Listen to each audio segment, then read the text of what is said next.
Oh man, how we doing, man? Fantastic. Good.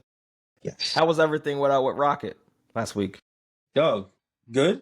Last night took him to his first football game. So we actually took him to the UD midnight game. Really? How was that? My man has so much fun.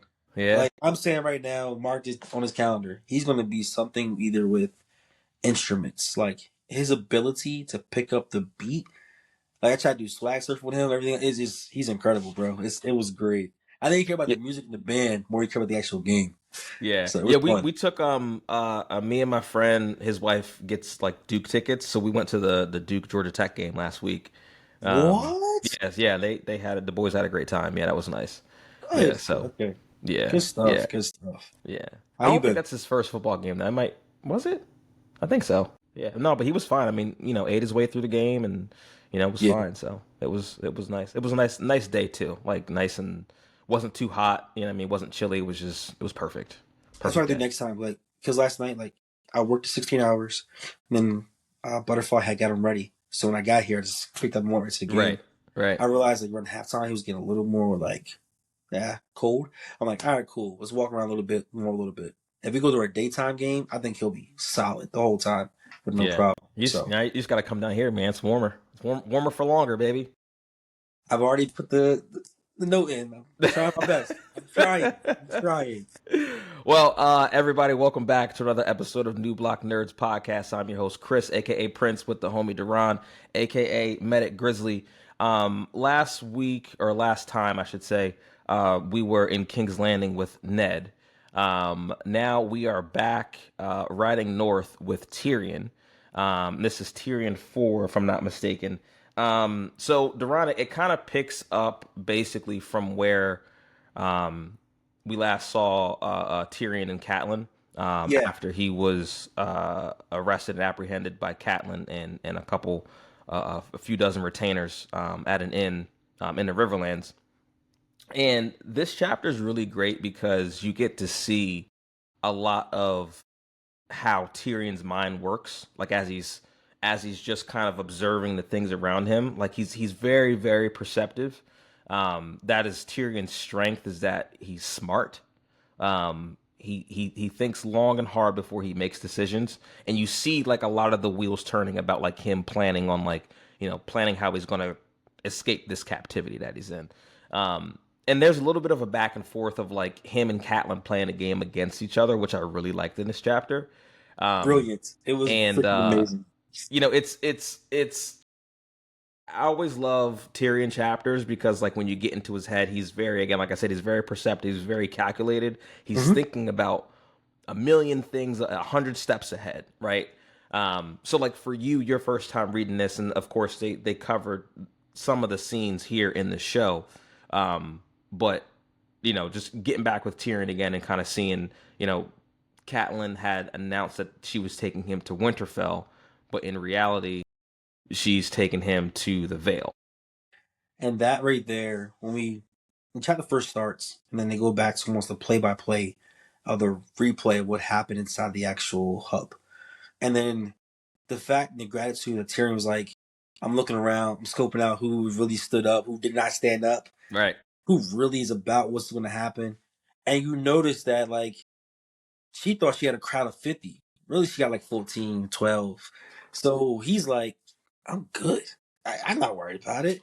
And I already know this person gonna run back. This person gonna run back because my dad, he don't care for me.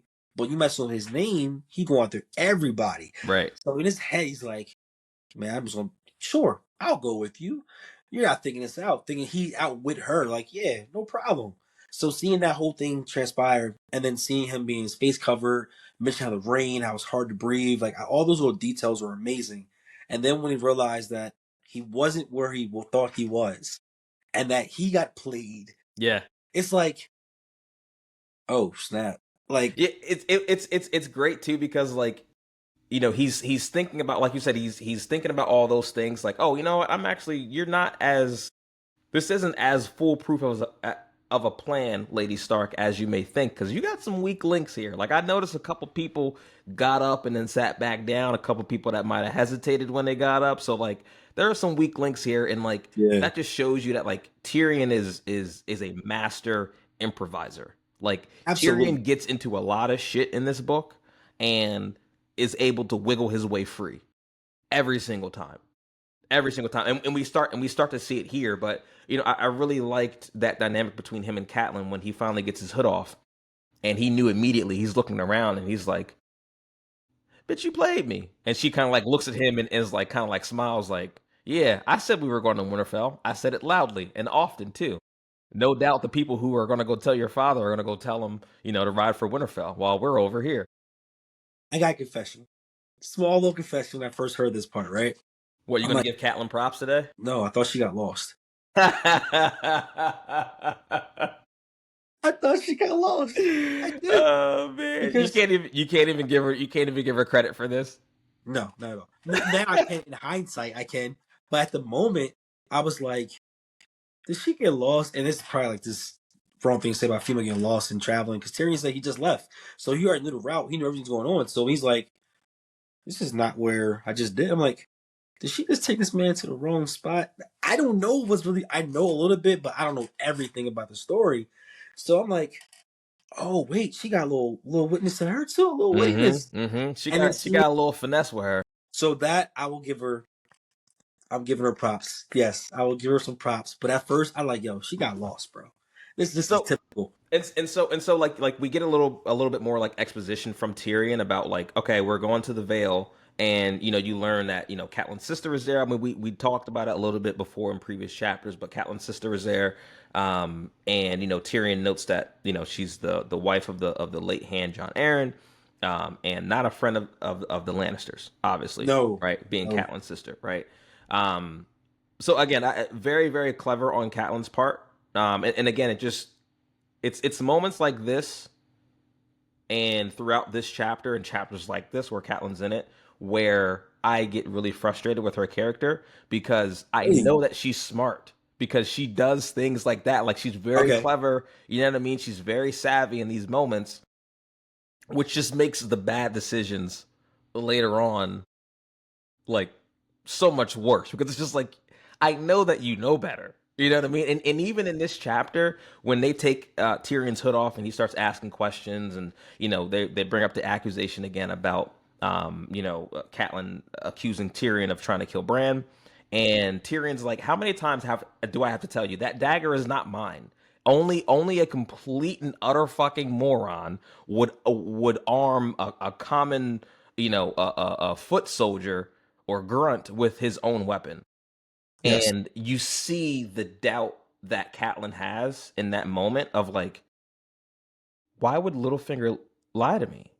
Like she's like she never thought that that would be an option that he would lie to her. And I love Tyrion's response to that, where he's just like, "Why does a bear shit in the woods? Because it's his nature. We're talking about nature. Littlefinger here. You should know this, Catelyn. You know him better than most people in the realm." Right, so tell the people when he's dropped that line that you know a little more than Mm-hmm. everyone else here. What did that really mean? Because So like me as a new reader, I'm like, yo, this is the fucked up part because like Catelyn's like, well, what's that supposed to mean? And yeah, Tyrion, like, they say in the text, like, he cocks his head, like, I guess he's like, kind of like, oh, you don't know? Like, he's been telling everyone in King's Landing how he took your maidenhead. And Catelyn gets pissed. She gets pissed. And I think, again, this is more exposition about Catelyn and Littlefinger's like relationship in their past. Now, I do believe Catelyn that that's a lie, and there is some context later on in the book where they talk about it actually was Lysa who gave her maidenhead to Littlefinger. But in Littlefinger's brain, because he's fucking sick and obsessed with Catelyn, I feel like he's told himself over the years that it was Catelyn. I got something I want to say about him. Go ahead, continue. Just something about his character just reminds me, just a Yeah. little. Yeah, So they start talking about that a little bit, and you know, Catelyn kind of tells Tyrion, "Look, this is the truth. Littlefinger was obsessed with me when we were kids. He wanted my hand. That's the truth. But obviously he couldn't have it. And that's the end of it, right? Pretty much. And so they talk a little bit more about like Littlefinger and how, Littlefinger mentioned to Catelyn that Tyrion, or he lost the dagger to Tyrion in a wager. And Tyrion, and they're talking about what wager, and it was like, oh, when my brother Jaime was unhorsed by the Knight of Flowers. Now they're interrupted here, but it comes back later on at the end of the chapter, which we can touch on now before we get into the battle. But Tyrion mentions, oh, you're talking about that time at Prince Joffrey's name day tourney where my brother lost to Sir Loras. Now we know later on in the chapter, Tyrion says to Catelyn, "This is how you know Littlefinger's lying. Whatever you believe about me, I would never bet against my family. Certainly not Jaime, ever." And so that premise, that story of Tyrion Yes. in a wager in which he would have had to have bet on the Knight of Flowers against Jaime is just not a possible scenario that exists. It's just Tyrion would never he would never bet against Jaime At all, especially ever. Jamie. Jamie is the one factor, like, he can be disgruntled towards everybody. He's never going against Jamie. It Never. also tells you how, like, the bitterness, you can be the smartest and most wise person in the world, but if you're so stubborn, you don't see nothing besides your actual, like, frustration and anger towards that subject. She's a definition of a person where she's more stubborn than she is. It blocks her intellect. It really does. Because if you were to take a moment and actually use your brain and process everything, he was obsessed with you as a child. You basically rejected him. Do you not think he's going to try to weasel way back to make a point where he can actually make you feel a certain kind of way later on? Well, you got to That's his remember, character. too. She hasn't seen him since Ned's brother Brandon almost killed him. Because So, because way back in the day, he wanted Catelyn's hand, but she was already betrothed to Ned's older brother. He yes, challenged Brandon, and Brandon almost killed him. Catelyn basically had to beg Brandon to not kill him, and after that, Littlefinger got sent away, that is, and yeah. she hasn't seen him since. So So she you see still this, thinks of him as like this innocent little boy, and it's just like this innocent little boy came from the fingers in a very very minor house, and he's now the master of coin. You don't get that way by just, by not being an asshole. Not in this world. it that just tells you right there, like, how oblivious that she is. Like, her passion or love for certain things, like, her, it just this blinds her genius. Like, it doesn't. She probably could be the smartest person in that whole camp. I'm not saying Tyrion's more witty, but as far as, like, she could be literally that. But it doesn't matter because we know that if I said something that's gonna erupt your emotion, you're not thinking anymore. And it's so interesting, and I just thought about this. I feel like because she's been in the North so long, some of the Yeah, qualities that Ned has rubbed off on her, because she's constantly talking to Ned about how you knew Robert. You knew him 15, 20 years ago, back when y'all were kids growing up. But he could be a different man now. But it never dawned on her. It never dawned on her that the same thing could apply to Littlefinger. You know what I mean? And that's where I feel like some of being isolated in the North for so long, that naivete has rubbed off on her a little bit, because like she's clearly way more politically savvy than Ned could ever hope to be. But she still has these moments of I don't want to say weakness, but like these blind spots for certain people where she thinks, "Oh, I knew him since I was a boy." Just like she says similar things about other people in the Riverlands, which I don't want to give away right now. But yeah. um, it's that assumption that oh, this person would never double cross me. No, no, no, no, no. Everyone is capable of double crossing you, It's Catelyn. like if you're not in her circle, everyone else is questionable. But in her circle, it's no, it's perfect. It's Yep. peach. I'm like, Yep. bro, like, how you gonna apply the Ned and tell Ned about the king, but you don't apply yourself? His name is Littlefinger. It's literally like this man was obsessed with you and tried to go after someone else got murked to go after you, and you think he's gonna tell you the truth? Yeah. You think he won't do something to get back Yeah. at you? Right. I'm more. Like, my hand clap is going now for her. Like, she just. Yeah, She's good, and bro. it's funny because she was like, Littlefinger used to love me or whatever. That's the truth. Yeah. And Tyrion's like, then you're even a bigger fool than I thought you were because Littlefinger loves nothing except Littlefinger. Make no mistake. So And at like, this point in time, sir, for the audience and also for myself, like collecting everything you're saying, Tyrion's technically been around Littlefinger longevity wise longer than she has. Because you're saying it's a long gap for him being a little boy to him not being a grown man, master of coin. So he knows more than she does, but she doesn't want to believe it. hmm well, and it's another one of those things where like she believes what she wants to believe. She wants Yeah. to believe that Tyrion is this, malevolent villain inherently. You know what I mean? She wants to believe that, so she didn't even think to question if it was possible for Littlefinger to lie to her. You know what I mean? Not until Tyrion brings up some obvious fucking questions like, well, what Yeah. about this? What about that? And she's like, why would he lie to me? But to that point, I feel like she's kind of stuck now. And I think she's smart enough to realize that she's kind of stuck because she's like, well, I've already apprehended him. Everyone in the realm is soon going to know that I apprehended him. I have to see this through now. If not, they're going to come knocking your door no matter what. It's as if you already took them. So you mentioned that they were interrupted by a force that's coming. Explain to the folks, because I first you read this like, yo, that's his peoples? That's his family? What's all the flagships and everything's going around the world? And then we hear these stories as you drop lines throughout the whole chapter. It was like, no, these people up here are different. They don't follow the same rules. They follow No. the law of the sword.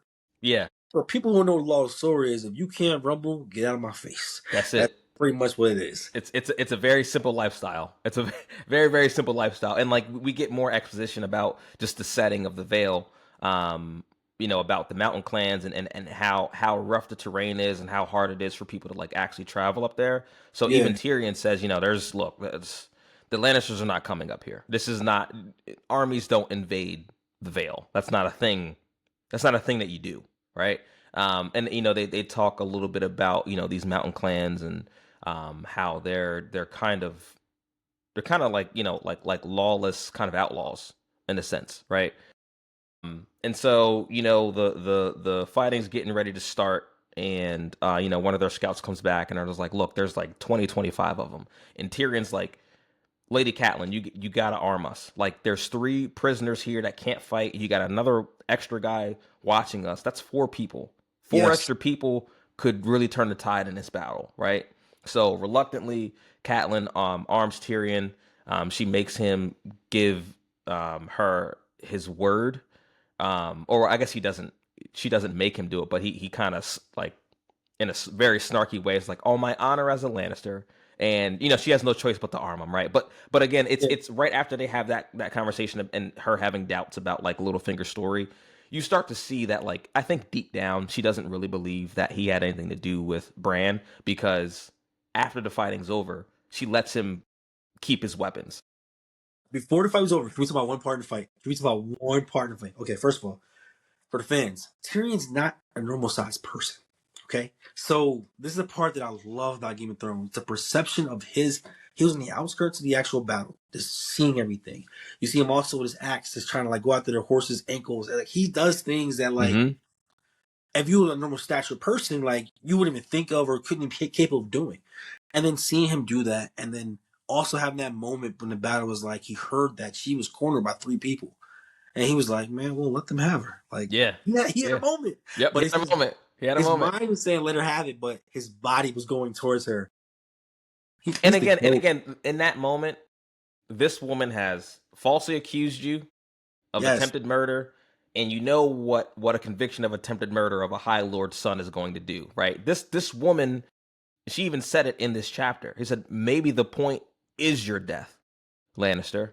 Like, this woman fully intends to kill you. And And had so opportunities. you get to see a little bit of Tyrion's true character in that moment, because like you said, he had his doubts where he's like, you know what? Man, I, peace. I should just turn the other way. I should just fucking turn Oh. the other way. But he's like, nah, that'd be fucked up. So let me go help out. And then he goes, they did a little attack team up, build up, and they just survive the outcome of it. And it's like, bro, you that guy. Like, of all the people here, Because think about it, you are a smaller individual with a mind, and you could look at the scheme, you could have been going, and they would never have caught back with you again. Mm-hmm. You wanted to be the hero. He's my king. That's my guy. And mind you, this is his first battle, right? So like, No, he was I think scared. it shows Tyrion's bravery as well too. Yes. Like yeah, this is not Tyrion's strong suit, but Tyrion ain't no bitch. He ain't afraid to throw down. No. Even You know what like I picking mean? the helmet up the pit over top for any kind of protection. Like he was thinking as he was battling, and just seeing the fact of like he said he never had a double axe before. Like you said, first battle. Like these all new things to him. For him to pick it up and keep going and not have the mindset of just running high. Like you tell the musician to stay under there and like pretend like you're dead. Yeah. He Yeah, told him. yeah. He said, just So stay under here, close your eyes, pretend you're dead. Even he didn't even have to show mercy to him. I mean, he kind of didn't because he kind of broke his fingers. yeah, Um, he did. but Yeah, he again, did. Tyrion's a flawed character, right? Like you're getting both sides of the spectrum in the midst of this battle, where he's like, I'm gonna save you, but I'm gonna still break your fucking fingers for opening your mouth and even getting me in this position in the first place. And throughout the whole chapter, he's talking about how he's studying their faces, he's remembering their names, who's what house that they're loyal to, because he does intend on getting revenge on each and every one of you motherfuckers. He's still a Best to Lannister. Like believe. he's still a Lannister. Like in He's the day, still a that's Lannister.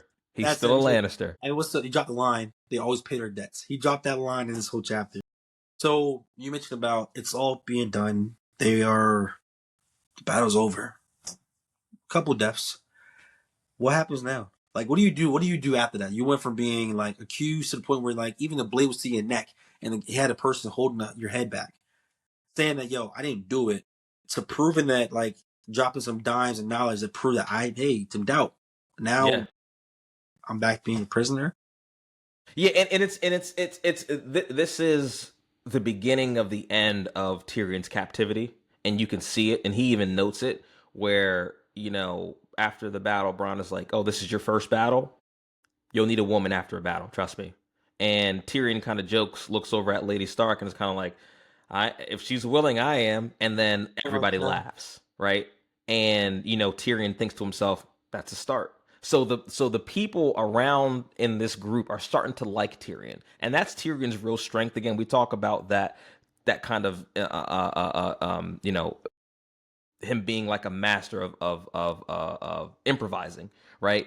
And his ability to use this to get people on his side. You know what I mean? So like they're starting to laugh with him. So like they're starting to like him. And not only that, he's like, look, you can have your trust, Lady Catelyn, as long as I got this axe and this dagger by my side. You can distrust me all you like. I don't give a shit. I feel calm. I'm good now. I'm I'm feeling a little good. better about this. Yeah, I'm good. So seeing that happen, and then seeing how like Catelyn has to like, she has to audible. She has to realize like, yeah, we need him to be available and ready in case someone else comes up, because we're not going to last. And they mentioned how they wanted to bury the fallen loved ones that just happened.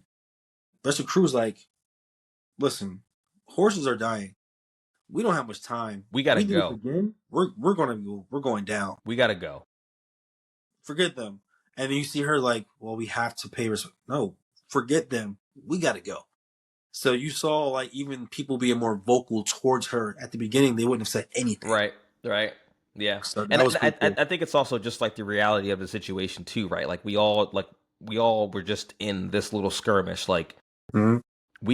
we've been losing a horse a day pretty much. Like Sir Roderick talks about how they've lost 3 horses already. Now they just got some fresh mounts from this battle, and taking some of the horses and armor and Mm-hmm. provisions from the people who fell in this battle. But it's a hard road ahead, and they didn't get all those guys, so they're gonna run back to their folks and be like, yo, they'll be back. So we gotta move. You know what I mean? We don't have time to pay respects. You know what I mean? It is what it is. Dead is dead, and we gotta get the fuck out of here. Yes. I this chapter was amazing, bro. This was probably like, it's probably top 5 chapter right now for me. Like Hmm. top 5, because Yeah, it no, showed. this is a great chapter. Yeah, it showed so much. This is the thing, my ladies and gentlemen. This is on a path. It goes a flashback to the actual hub, but we're on a pathway right now, and all this happened. Like imagine going outside in the street and like you have a north, you have a south, and like literally this is all happened. The battle, the conversation, the horses, all that's going on right now, and so much changed from the beginning of the chapter of his standpoint to the end.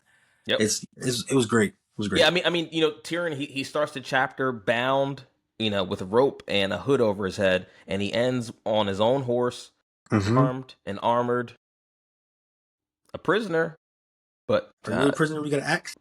I don't know. It doesn't sound like prison to me. The guards are laughing. So yeah, it was great. It was great. Man. Yeah. So uh, again, man, it's Tyrion chapters are always awesome because he's so smart, he's so witty, he's so funny. Even in moments like this where like you can die, like he finds a way to like I don't know, almost like lift the spirits of people Yeah, around him, like after the fact. And again, that's his greatest strength, right? Is his ability to kind of just like talk his way out of shit. yeah, But yeah, it's very interesting to see where things go from here because, like I said, I do think that Catelyn has gone, she's gone too far to turn yeah. back now. I don't think that she really believes that Tyrion's a threat because if she did, she wouldn't have armed him. And I think he proved to her that he's not a monster because he literally just saved her life. There were three guys had her pinned up against the wall, getting ready to do God knows what to her, and he Yep. didn't have to save her. There's even like a part there where I think it was like when she was saying that everyone else would probably be disposed of, but she's still young enough to bury children, or like she could be possibly a captive. Yeah, So it got dark for a it moment. got Like dark for a you minute. realize, Yeah, like she's still a lady around a bunch of majority of men, and you're in the woods. Like it, Tyrion, what he did right there was like, he saved she, her a lot of hurt, man. yeah. So shout out to the big Tyrion. But who's next, bro? What chapter's Next next? is Arya, another one of my Okay, favorite okay, characters. So I'm I'm really okay looking with. forward to getting back to King's Landing with Arya, and checking in on her. But Chase Cat. overall, great chapter. One of my favorites so far, in this first book. But yeah, I mean, guys, if you're still with us, don't forget to like, subscribe. Follow our podcast. We try to do this once a week. Sometimes kids and careers kind of get in the way of that, Life but happens. stick with us on this journey, man. I mean, we'd love to interact with you guys. So if you guys are seeing us on Instagram or Spotify or YouTube, wherever it is you get your podcast, don't forget to like, subscribe, comment. We'd love to interact with y'all. But we'll see you guys next time in King's Landing with Arya. And bro, it's been amazing, man. I really enjoy doing this with you. Bro, we're gonna finish all the books, and I can't wait. Like this is gonna be us, whiskey, gray beards, everything. This we're gonna keep going. Yeah, it's No awesome. matter how long it takes, we will do Yeah, this is this. gonna. Yeah, Hopefully, by the time we catch up to the end of the last book, George will have come out with Winds of Winter. But let's not hold our I got a breath. theory about that. But I'll tell you off subject. I got a theory Yeah, we'll about take that. it offline. We'll take that Yeah, offline. also We'll take it offline. offline. Offline. All right, guys. We'll catch y'all next time. All right. Peace.